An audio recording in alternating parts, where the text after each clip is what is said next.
और अब दामिनी ही जैसे तैसे घर का खर्चा चला रही थी, पर पवन को इस बात का जरा भी एहसास नहीं था। माँ मैं स्कूल जा रहा हूँ, लाओ माँ मुझे 100 रुपए दे दो। 100 रुपए? इतने रुपए का क्या करेगा तू? इतने रुपए तो ऐसे कह रही हो जैसे मैंने हजारों रुपए मांग लिए हो। बेटा मेरे लिए 100 रुपए भी बहुत है, ये ले 10 रुपए ले जा। भिखारी समझ रखा है क्या मुझे, हैं जो 10 रुपए दे रही हो? बेटा तुझे पता है मैं लोगों के घरों में काम करके और मजदूरी करके पैसा कमाती हूँ, फिर भी तू ऐसी बातें करता है। अरे जाओ यार, फिर वही रोना मत शुरू करो, मैं जा रहा हूँ। पवन के ऐसा होने का एक कारण उसकी संगत थी। उसके स्कूल के सब दोस्त एक नंबर के लफंगे और आवारा थे। ये उन्हीं का प्रभाव था कि पवन को अपनी माँ की तकलीफ नहीं दिखती थी। ऐसे ही एक दिन वो अपने दोस्त के पास बाइक देख लेता है तो वो लेने की जिद पकड़ लेता है। माँ मुझे बाइक लेनी है, अब मैं पैदल स्कूल नहीं जा सकता। तेरा दिमाग ठीक है? मैं इतनी मुश्किल से तुझे पढ़ा लिखा रही हूँ, घर चला रही हूँ, तुझे बाइक चाहिए? कहते हुए तुझे शर्म नहीं आती? मैं तब तक खाना नहीं खाऊंगा जब तक मुझे बाइक नहीं मिलती, बता रहा हूँ। पवन की जिद देखकर दामिनी अपना सर पकड़ लेती है। उसे कुछ समझ नहीं आ रहा था कि वो क्या करे, आखिर कैसे पवन को समझाए। पवन 2 दिन तक खाना नहीं खाता। फिर तीसरे दिन उसके घर के सामने बाइक खड़ी होती है। अरे वाह बाइक, माँ आपने तो कमाल कर दिया, ये तो बहुत अच्छी बाइक है, थैंक यू सो मच। पवन बहुत खुश था, लेकिन दामिनी खुश नहीं थी। खुश होना तो दूर की बात, वो तो उल्टा उदास लग रही थी। लेकिन पवन को इस सब से कोई मतलब नहीं था। उसने तो बाइक उठाई और अपने दोस्त राजू को दिखाने निकल गया। राजू ये देख, मुझे बाइक मिल गई। अरे वाह, आखिर तेरा सपना पूरा हो गया, बधाई हो मेरे भाई। गांव में बहुत कम लोगों के पास बाइक है, जिनमें से तू एक है। अब तो चल इसी बात पर गांव का एक चक्कर लगा के आते हैं। सबको पता चलना चाहिए ना कि पवन के पास बाइक है। हाँ हाँ बिल्कुल मेरे भाई। वो लोग बाइक से पूरे गांव का चक्कर लगाते हैं और पवन सबको अपनी बाइक दिखाता है। पर तभी राजू कहता है, पर एक बात बता यार, तेरी माँ के पास इतने पैसे कहाँ से आए जो उन्होंने बाइक खरीद ली? अरे मुझे उससे क्या मतलब है, मुझे तो सिर्फ बाइक से मतलब है। नहीं पवन, तुझे मतलब होना चाहिए, क्योंकि तेरी माँ इतना पैसा तो नहीं कमाती कि बाइक खरीद सके। कहीं उन्होंने कोई गलत काम तो नहीं किया ना? अरे हाँ, इस बारे में तो मैंने सोचा ही नहीं। चल मैं उनसे पूछ लूंगा। तुझे क्या लगता है, अगर उन्होंने कोई गलत काम किया होगा तो वो तुझे बता देंगी? राजू की बातों से पवन के दिल में शक बैठ जाता है और वो निश्चय करता है कि वो अपनी माँ की जासूसी करेगा, ताकि उसे पता चल सके कि इतना पैसा आया कहाँ से। पर हम पता कैसे लगाएंगे? मुझे लगता है हमें उनका पीछा करना चाहिए, पता तो चले कि वो काम पर ही जाती हैं या कहीं और। एक दिन दामिनी जब घर से निकलती है तो राजू और पवन उसके पीछे लग जाते हैं। वो किसी के घर जाने के बजाय जंगल की तरफ जाने लगती है। तेरा शक बिल्कुल सही था राजू, मेरी माँ जंगल की तरफ जा रही है, कुछ तो गड़बड़ जरूर है। बस चुपचाप पीछा करता रहे, अभी पता चल जाएगा कि सच्चाई क्या है। करीब आधा घंटा चलने के बाद दामिनी जंगल के अंदर एक गुफा के पास पहुंचती है। वहां डाकुओं का डेरा था। उसे देखकर राजू और पवन डर जाते हैं, लेकिन दामिनी बिना डरे डाकुओं के सरदार के पास पहुंचती है और उससे बात करने लगती है। हे भगवान, तेरी माँ तो डाकुओं से मिली हुई है। मुझे अपनी आंखों पर यकीन नहीं हो रहा है यार। वो लोग छिपकर उन सबको देख रहे थे, पर तभी अचानक पवन लड़खड़ाकर सूखे पत्तों पर गिर पड़ा। पत्तों की खड़खड़ाहट से डाकुओं को खबर हो गई और उन्होंने उन दोनों को पकड़ लिया। ये तो बच्चे हैं, कौन हो तुम लोग? यहाँ क्या कर रहे हो? मरना है क्या? ये मेरा बेटा है और उसका दोस्त, जरूर मेरा पीछा करते हुए यहाँ तक आए होंगे। माँ आप डाकुओं से मिलती हो? अब तक तो मुझे सिर्फ अपनी गरीबी पर शर्म आती थी, पर अब तो आपका बेटा कहलाते हुए मुझे शर्म आ रही है।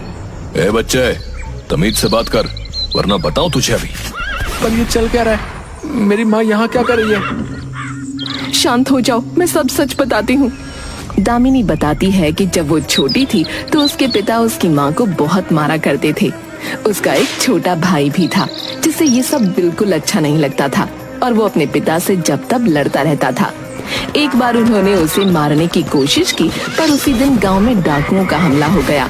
उन डाकुओं ने उसके भाई को बचाया और अपने साथ ले गए। पिता शराब के चक्कर में कुछ ही समय बाद मर गए और माँ को घर संभालना पड़ा। तब दामिनी अपने भाई को वापस लेने भी गई, पर वो अब डाकू बन चुका था। वो भाई कोई और नहीं, यही डाकू कलुआ है, जो अब डाकुओं का सरदार बन चुका है।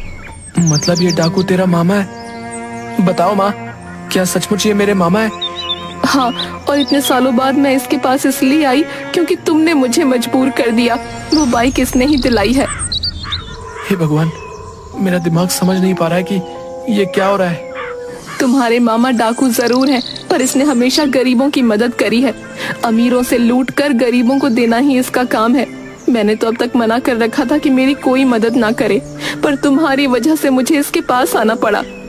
मुझे माफ कर दीजिए मामा, मुझसे बहुत बड़ी गलती हो गई कि मैंने आपको नहीं पहचाना। और माँ, आप भी मुझे माफ कर दीजिए कि मैंने आपको गलत समझा। तुम बिल्कुल गलत चीज के लिए माफी मांग रहे हो।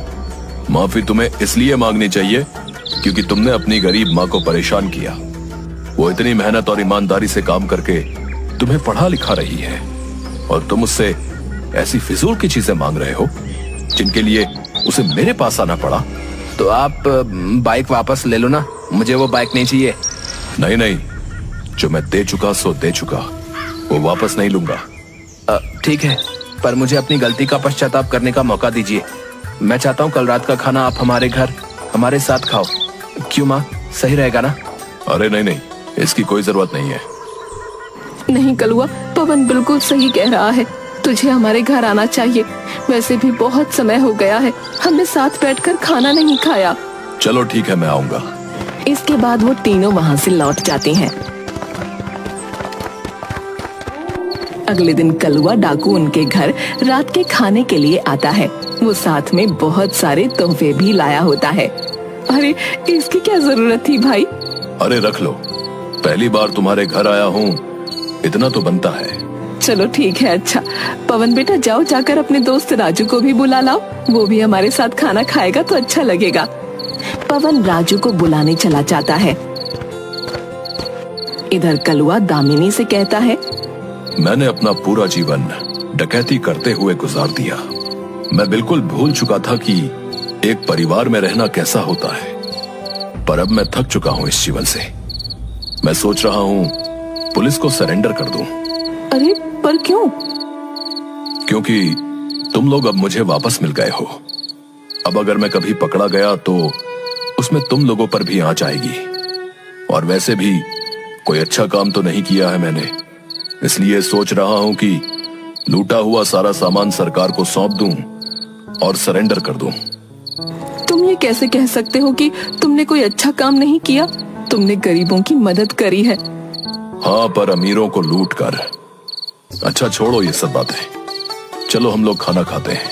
हाँ, बस पवन और राजू आ जाए फिर खाना शुरू करते हैं। वो दोनों इंतजार कर ही रहे होते हैं, पर पवन और राजू के आने से पहले वहाँ पुलिस आ जाती है। कोई होशियारी करने की कोशिश करी तो भेजे मैं गोली मार दूंगा। अरे अरे, ये क्या हो रहा है? तुमने मुझे इसलिए खाने पर बुलाया था कि पुलिस से पकड़वा सको। अरे नहीं, मेरे भाई कैसी बातें कर रहे हो? मैं ऐसा क्यों करूँगी? घुटनों पर बैठ जाओ और हाथ ऊपर कर लो। दामिनी और कलुआ दोनों को समझ नहीं आ रहा था कि ये क्या हो रहा है। पुलिस को आखिर खबर किसने की? और तभी पवन और राजू घर में दाखिल होते हैं। पता चलता है कि उन दोनों ने ही पुलिस को बुलाया था। क्या ये सच है कि तुम दोनों ने पुलिस को बुलाया? हाँ, ये डाकू है और इसको जेल में ही होना चाहिए। पवन ने बिल्कुल सही कहा। हम वैसे भले चाहे कितने भी शरारती बच्चे हों, लेकिन इतना तो जानते हैं कि डाकू कितने खतरनाक होते हैं। ये सुनकर कलुआ हंसने लगता है और दामिनी रोने लगती है। तूने बहुत गलत किया पवन, बहुत ज्यादा गलत। तू कम से कम मुझसे तो एक बार बोलता। इतना बड़ा फैसला अपने आप ले लिया। मुझे पता है आप मेरी बात नहीं मानती, और आप रो क्यों रही हो? ये भले आपका भाई हो, पर है तो एक क्रिमिनल ना। वाह भांजे वाह, मान गया तुझे। मैं आज तक किसी से नहीं हारा, पर अपने ही भांजे से हार गया क्योंकि मैंने भरोसा किया। लेकिन बेटा, मुझे कैद मंजूर नहीं है। ये कहकर कलुआ उठ खड़ा होता है और एक हवलदार की बंदूक छीन लेता है। पुलिस और उसके बीच झड़प शुरू हो जाती है। दामिनी, राजू और पवन अपने कान बंद करके जमीन पर लेट जाते हैं। करीब 5-10 मिनट तक वो मुठभेड़ चलती रहती है और अंत में कलुआ उसमें मारा जाता है। हाय मेरा भाई, वो इस जिंदगी से थक चुका था। वो लूटा हुआ सारा सामान सरकार को सौंपना चाहता था, सरेंडर करना चाहता था। ये सुनकर पवन के पैरों तले जमीन खिसक जाती है और तभी दामिनी आगे आकर कहती है, तूने उसे मौत के घाट उतार दिया। तूने अपने मामा को मार डाला पवन। मैंने? हाँ तूने, तू ही इसकी मौत का जिम्मेदार है। मैं तुझे कभी माफ नहीं करूंगी, कभी माफ नहीं करूंगी। पवन को दामिनी की बातें सुनकर बहुत बुरा महसूस हो रहा था। उसे अपने हाथों पर लगा हुआ कलुआ का खून दिख रहा था। उसे पछतावा हो रहा था कि उसने अपने मामा को बदलने का एक मौका तक नहीं दिया, पर अब कुछ नहीं किया जा सकता था। कलुआ की लाश उन सब के सामने पड़ी थी और वो सब जिंदा लाश बन चुके थे। छोटे से गांव में दामिनी